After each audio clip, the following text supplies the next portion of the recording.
Hey, we're cooking with gas here on the Jewcast. Okay, careful using a phrase like that. This trial is a travesty. It's a travesty of a mockery, of a sham, of a mockery, of a travesty, of two mockeries of a sham. Tradition! Oh, shut up, Carl! Shut your goddamn Jew mouth! You people are why there's war in the Middle East! Gekakkenaf van Jan. Nebbig. Ver poepoepoe. Vermischt. Verkakt. Vertutst. Verstonken. Fartig. Exactly. You're what Grammy Hall would call a real Jew. Oh, yeah. Episode 73 of American Jew coming at you. Wow, so exciting. We hope everybody's doing well. You know, the world is such a crazy place these days. It is. We're still quarantined here in New York. Yeah, a lot of bad news all over the world. A little bit of good news coming out of Israel this week. They passed the preliminary vote to ban gay conversion therapy. That is good news. That is good news. It's always nice to see good news coming out of Israel. And our boy Benny Gantz was part of helping the vote go through. You know, finally you can go out and have a gay old time in Israel. Well, you could always have a gay old time in Israel. It's one of the only countries in the Middle East that has a gay pride parade, that I think it's probably the most supportive of homosexuals. But, you know, criminalizing conversion therapy, which, you know, all across the world, people really see it as a human rights violation, I think is a great thing. It's a good step. More countries should do that. And I'm happy to see something positive coming out of Israel. I'm excited to see that. It is good to see people standing up for other people. That's always a plus. And one of the tenets of what we talk about on this show all the time. Yeah, of course, you know, there's always bad news. Of course, anti-Semitism is at an all-time high all over the world. You know, a lot of the anti-Semitism, we've talked about this before, that takes place in Europe is basically because of Israel's actions and the perception of Israel's actions. It's not really so much about the Jewish religion. Jews are just kind of the fallback because of Israel, you know? We really need to get away from Israel being a Jewish state and, you know, considering Palestinian Muslims. It's really not about religion, a lot of these conflicts. It's really more about nationality and land is really what, you know, all the problems and the disputes are really about. It really has nothing to do with religion. And it's unfortunate that religion gets dragged into it. You know, in France, Jew has just become like a slur, like calling someone an asshole. Or like a bad word, like that's what they use. They're calling police dirty Jews now, even if the police aren't Jewish. Yeah, they're just using that Jew is a derogatory slur, you know, in Muslim communities in France. You know, that's unfortunate because I always thought that we called people dirty Frenchmen. Well, we shouldn't call people dirty anything. I'm just saying, you know, the stereotype of the Frenchman is that they don't bathe as often as the rest of us, and so they're a little smelly and they like the smelly cheeses. That is, I guess, one way, but it's not good to call anybody a dirty anything. All right, they smelly Frenchmen. Hopefully, you know, that'll stop. It's definitely dangerous to Jewish people.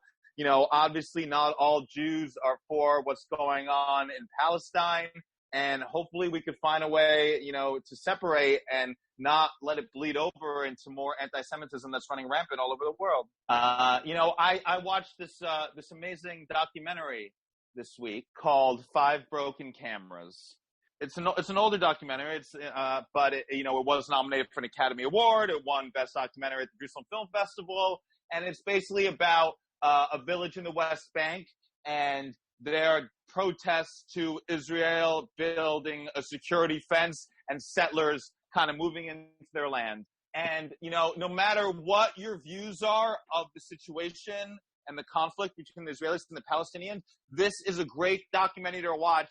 And just to get a little bit of insight into like where so many Palestinians are coming from and what they've gone through. I've been trying to share this film with people in some videos that I made. And, you know, a lot of response I've got is like, oh, it's propaganda. Who cares? So many, you know, Israelis were victims of violence from Palestinians. Or look at this.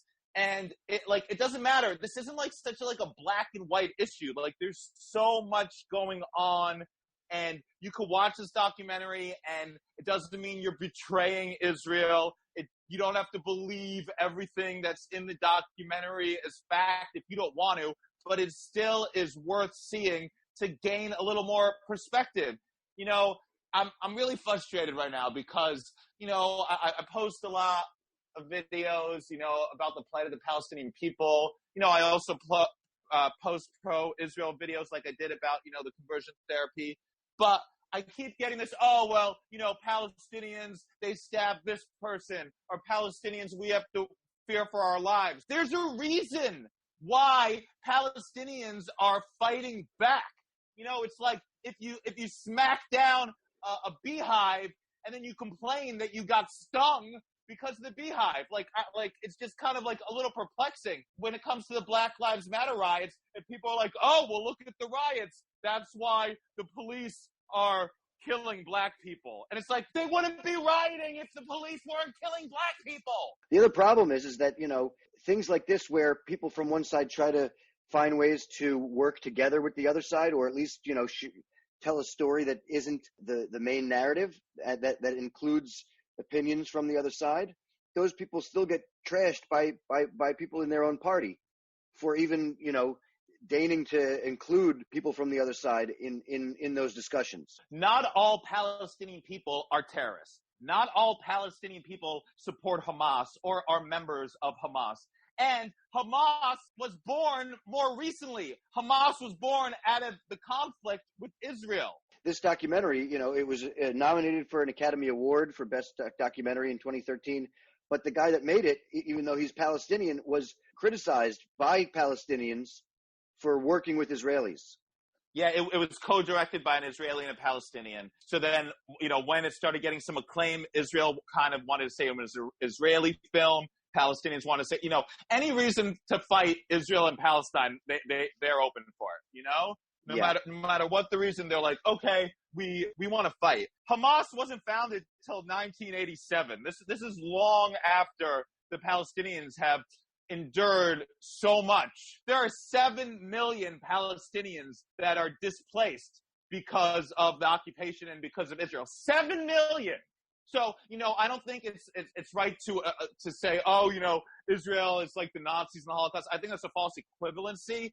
But still, 7 million people displaced, that's a huge number. You can understand why some Palestinian people want to make the comparison. It's so amazing. So many Israeli people wrote on some of my videos, oh, we never watch this. It's Pallywood propaganda. And it's crazy. That's how close-minded so many people are, that they won't even watch a 90-minute documentary and say, oh, well, let me see what this is about. Let me get, because you know what? I'm sorry. No one could watch this documentary, which isn't propaganda. The Academy Award isn't nominated documentaries that are bullshit for Academy Awards. First of all, let me also ask, I just want to ask, did you say Pallywood? They call it Pallywood. Oh boy, let's talk about that for a second. There's Hollywood and then there's Bollywood, which is just a takeoff on the Hollywood name. I don't think they want to call it Pallywood. That doesn't sound right at all. That is poor marketing right there. It's used to describe what they say is supposed media manipulation. Listen, I understand. Palestinians designed to win the public's side when it comes to the war in Israel. They think that what Pallywood films are. It's all saying misinformation about how Israel is bad. And while there might be some instances of media that are manipulated to make Israel look bad when it's not true, it's not every single piece, not every single thing. And certainly you watch this documentary, and there are moments in this documentary when I was like, that did not just happen. Any terrorist attack by Hamas is horrible. It's so bad. It's so weird because, I posted a video about, good news from Israel about the conversion therapy. And so many people were like, oh, well, why don't you talk about how in Palestine they hate gay people and they kill gay people. And it's like, yeah, there's a lot of bad things happening, from the Muslim religion with hatred of homosexuals. There's a lot of bad things happening with Hamas when it comes to terrorist acts. But it still doesn't excuse bad behavior from Israel. Israel should be above it, above all that. Israel should be an example to the rest of the world, not be like, oh, well, they treat gay people bad, so it's okay for Israel to treat Palestinians bad. It's just it's not black and white. There's so much more to the situation. I read something that I found was interesting, and that was that Hamas is primarily in the Gaza Strip, and Israel has has removed itself from the Gaza Strip. It has borders around the Gaza Strip, where Israel was at one time, took over the Gaza Strip. It's no longer in the Gaza Strip. And that is in large part because of the violence brought upon Israel from Hamas in the Gaza Strip. Meanwhile, in the West Bank, where Hamas isn't as prevalent and hasn't had as much violence as from in the Gaza Strip, Israel is still occupying that area. Right. So it's just a little food for thought. It's very complicated over there, but there is also bad news for the Jews here in America. There's bad news for Jews everywhere. Yeah. I mean, there's still anti-Semitism in Brooklyn, and there's a whole thing now where the Department of Justice is threatening to sue Rockland Village for targeting Orthodox Jews, like the Jewish enclave. Okay, is that because of Muncie. coronavirus? Well, I mean, they don't want them to be gathering because that is one reason why the coronavirus blew up in that area, and that was like one of the first hotspots because of at synagogues and stuff like that, it all spread. So they're trying to stop that and curb it. I know people want to say, oh, you're being hard on the Jews. The Jews can't do it, but you're letting, that's the big thing. Oh, so the Jews can't get together to pray, but it's okay for people to protest? And it's like, it's just trying to protect people, okay? Yeah, no, the protests, they are more protective than a lot of people, Jews are, when it comes to religious ceremonies. And it's hard to stop the protests. I mean, hell, even Trump is sending federal forces into different places around the city.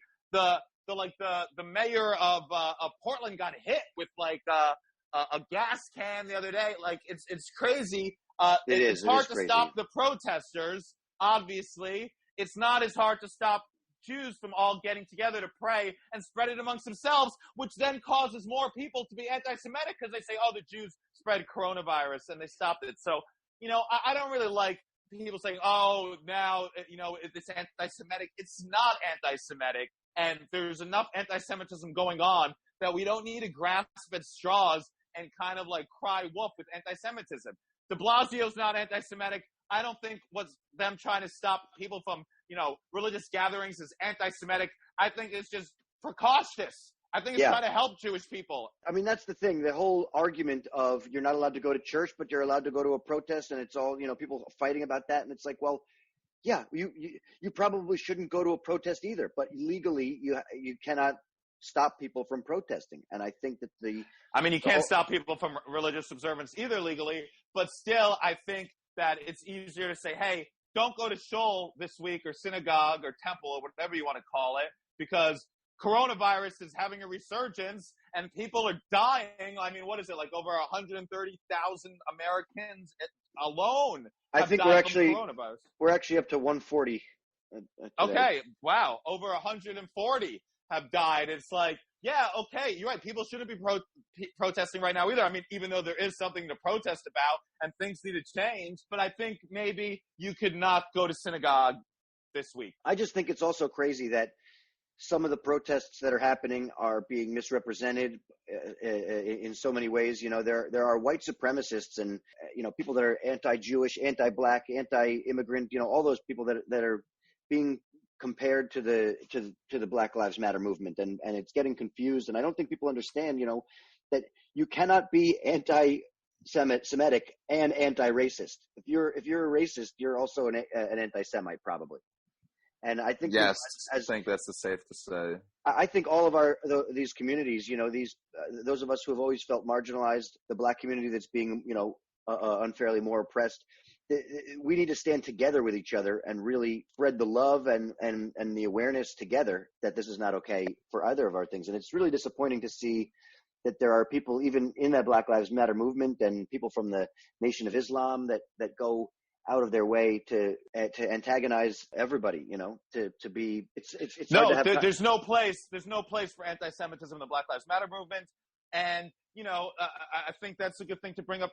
Last week we lost John Lewis, who was an American hero and a civil rights legend and a friend to Jewish people. He spoke out about Louis Farrakhan and his anti-Semitic ways. And he's a shining example of bringing African-American, Black people, and Jewish people together.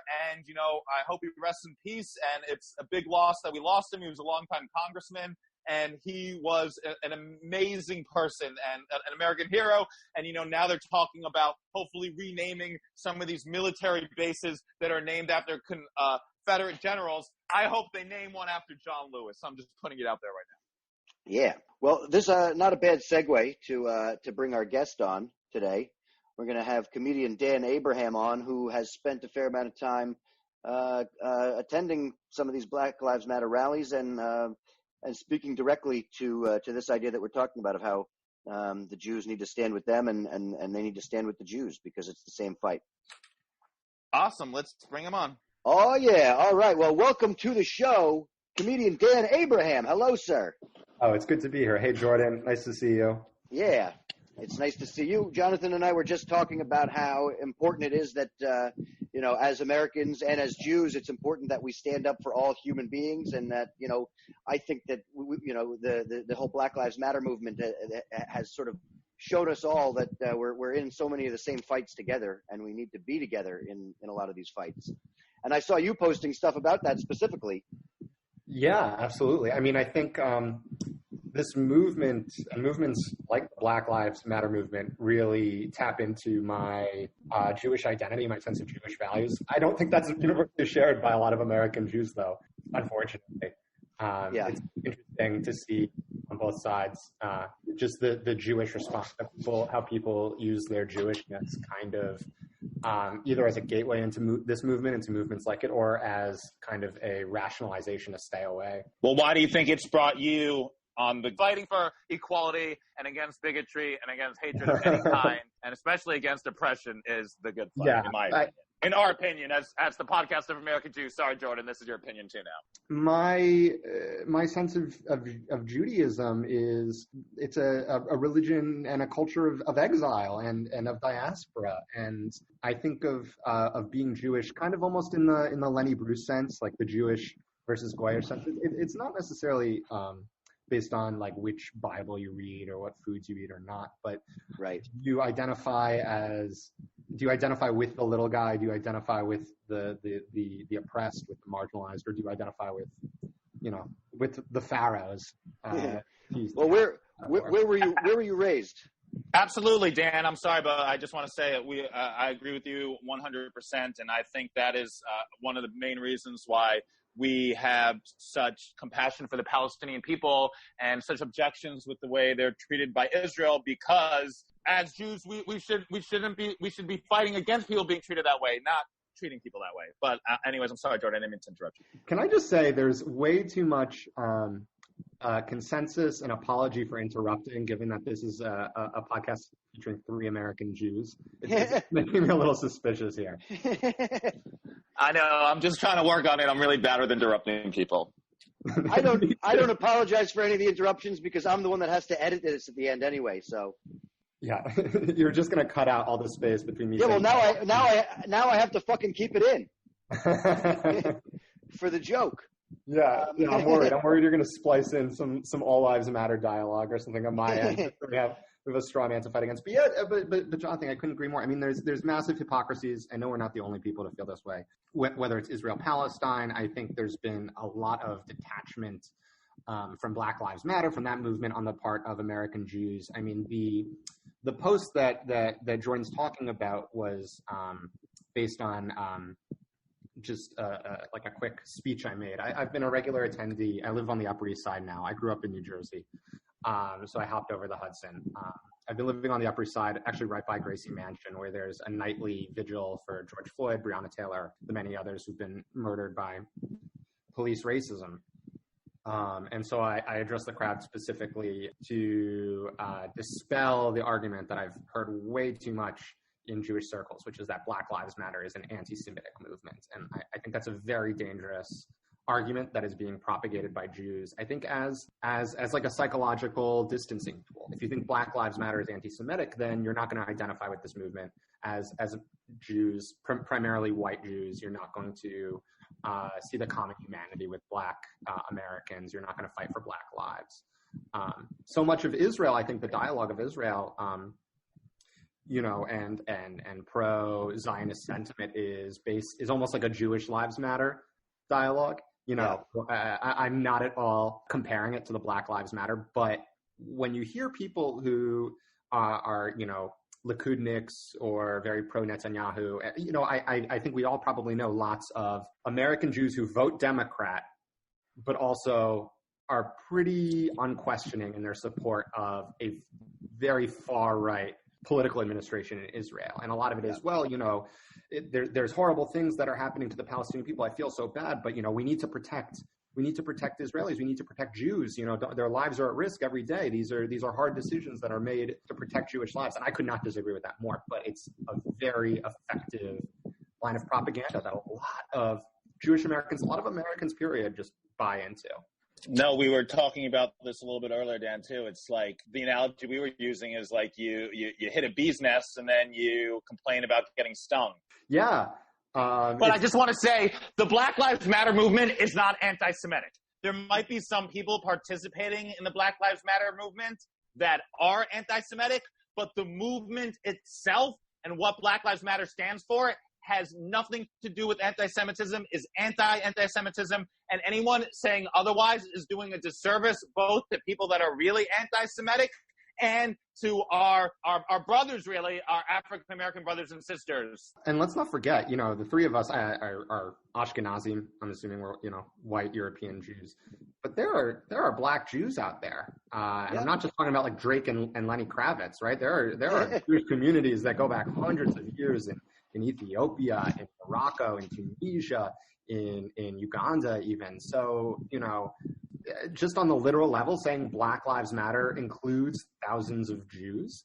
And by the way, those Black Jews have gotten the short stick from a lot of other Jews where they've been looked down on as less than Jewish or not as Jewish or felt like the outcast in a synagogue or in their community. And we've discussed this on the podcast. And that's something that as Jewish people we got to add.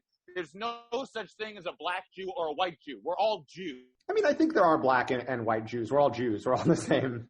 We're all tribe. But, to that point, like I remember growing up hearing about the Falasha Jews. Like, I don't know if either of you have heard that term for Ethiopian Jews, which literally translates to like migrant and exile Jews. It in itself is a racist term that was used within the Jewish community to designate and to denigrate Black Jews. I mean, and you can look up just there are so many instances of Black Jews being treated and Arab Jews as well, and Israel being treated as second-class citizens, being subject to incredibly robust system of racial profiling that exists in Israel. I mean, that's the crazy thing. I had conversations in 2015, 2016 with family members. This was paraphrasing a stand-up that I used to do.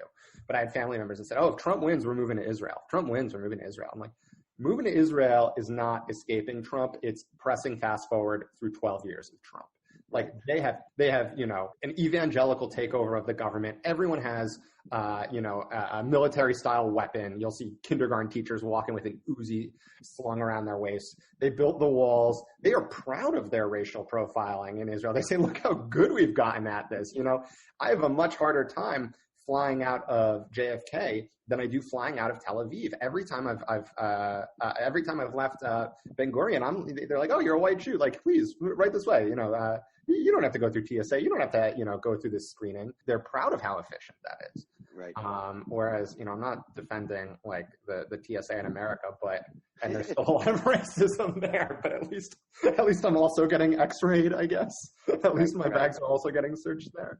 How religious were you raised? Were you raised with a very strong sense of the religion, or was it more cultural for your family?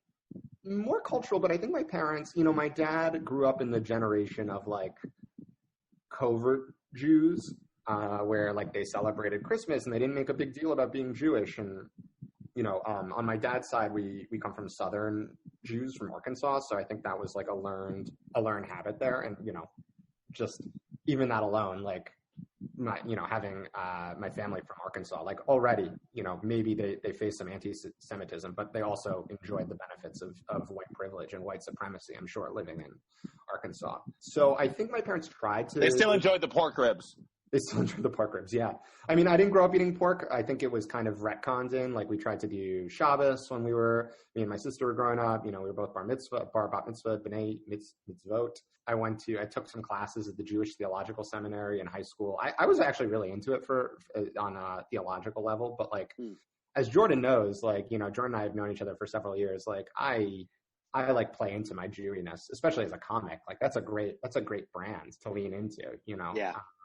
I definitely don't try and hide that. And I'm very proud of a lot of aspects of cultural Judaism. You know, I grew up, you know, binging Jon Stewart. And some of us can't hide it if we wanted to, you know. Yeah,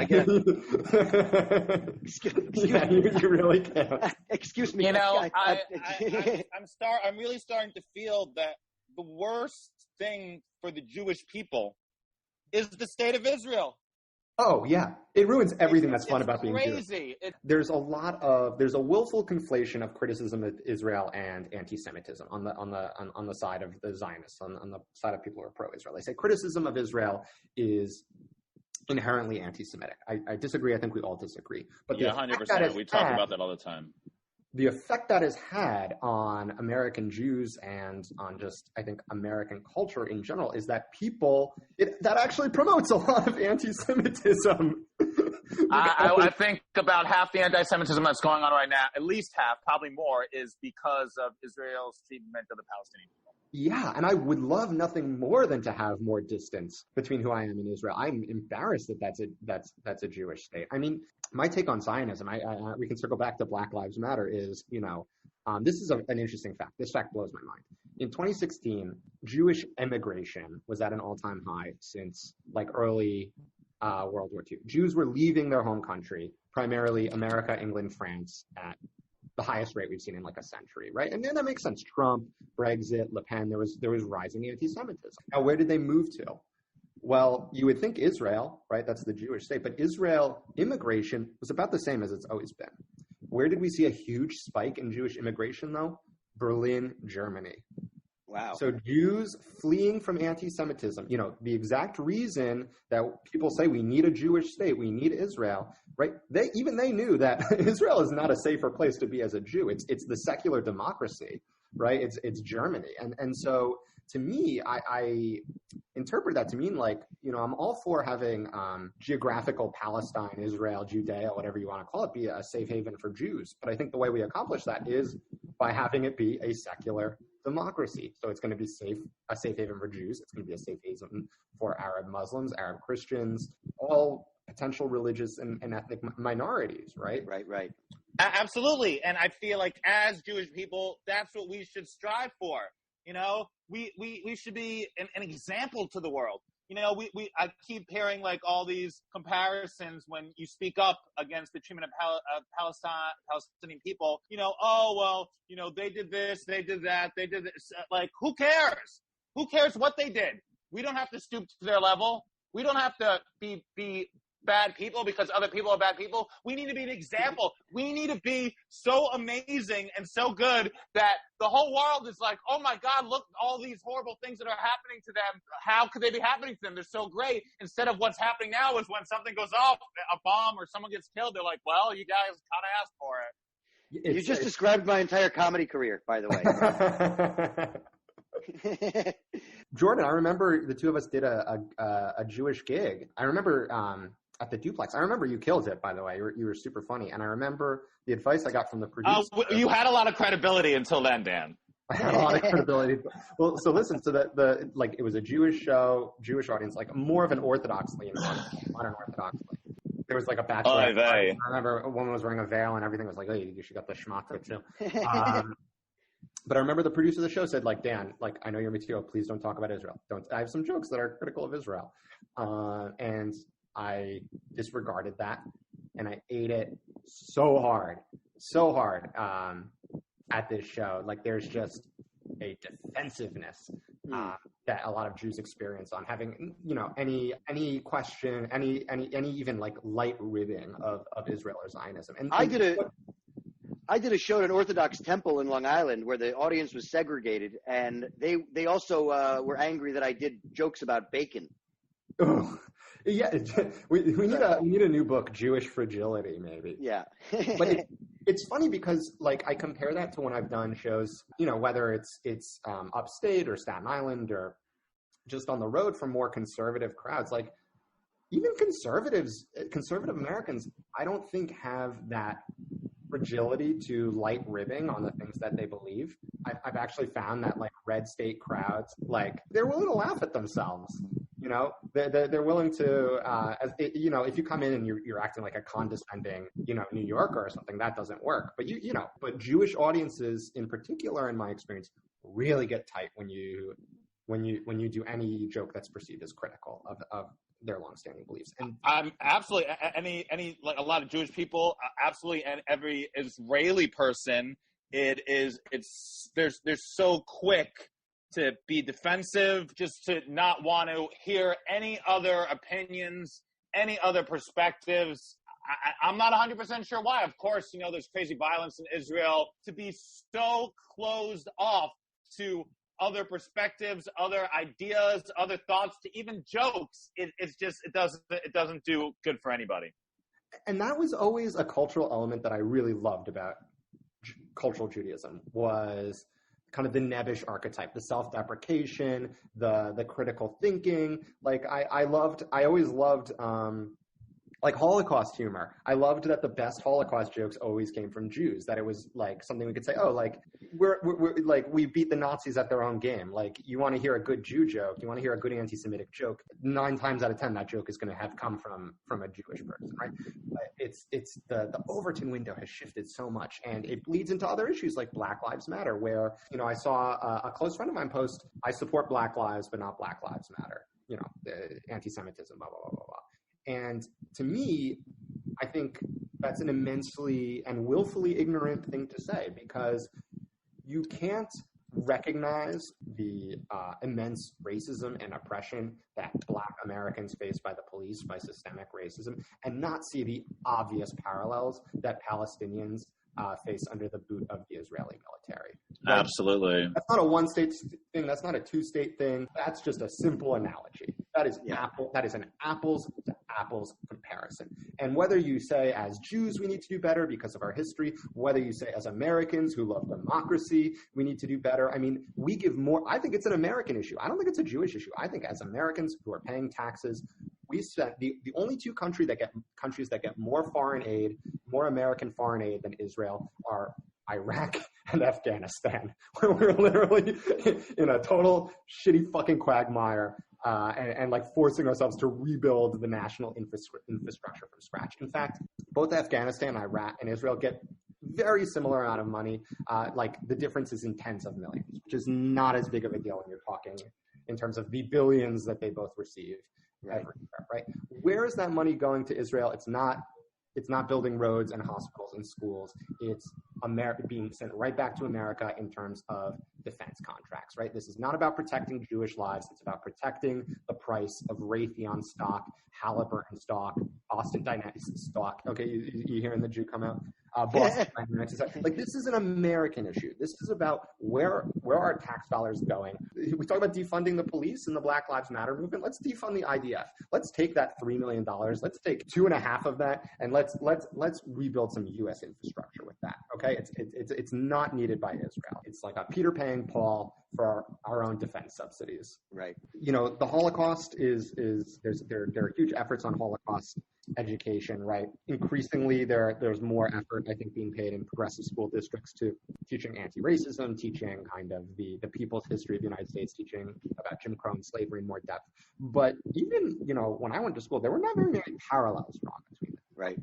Right? They're seen as discrete, different tragedies and not two symptoms of global white supremacy, right? And I think if we did a better job of educating people about the intersectionality of those two, the anti-Semitism that I've experienced, that I've seen, which is not, I've never lost a job or a date or a show or a gig or something like that because of anti-Semitism, but the little stuff that I have experienced, I think would be drastically reduced. Yeah, I grew up in New Jersey. I didn't grow up around many Jews. I think most people just saw me as white, and that's enough. Well, we got to sort of wrap up here, but we have but Dan, we really appreciate you coming on the show. You're obviously extremely informed and passionate, and we really value and appreciate that. We hope you'll come back. Is there anything you want to plug, Dan? Yeah, you know what? Since I'm going to plug the rally that I've been going to. Upper East Side for Black Lives Matter. It's at Carl Schurz Park every night at 7. We're going on our 53rd consecutive night. It's socially distanced. It's entirely peaceful. It's a wonderful, just quick hour every day. I invite any of your listeners, if you're in New York City, if you're on the Upper East Side especially, to attend. Thanks, Dan. Outstanding. Yeah, thanks, buddy. Yeah, thank you. Yeah, Good to see you. So much fun. Yeah, likewise. Oh, yeah. Well, that was a hell of an interview. I enjoyed having Dan on. We want to thank everybody for listening. We want to ask once again, if you're a fan of the show, to please leave us a comment with a 5-star rating on iTunes. Follow us on social media. We're at American Jew Podcast, pretty much on everything. Email us if you think there's something we should talk about, americanjewpodcast@gmail.com. Check out the film 5 Broken Cameras. It's on Amazon Prime and Tubi. You can follow me across social media at Jonathan Randall. You can follow me on the Instagram at Beatnik Nudnik. I'm also on the TikTok at Beatnik Nudnik as well. And thank you guys for listening. We're kvelling over here. I'm getting verklempt now. Okay. See you next week.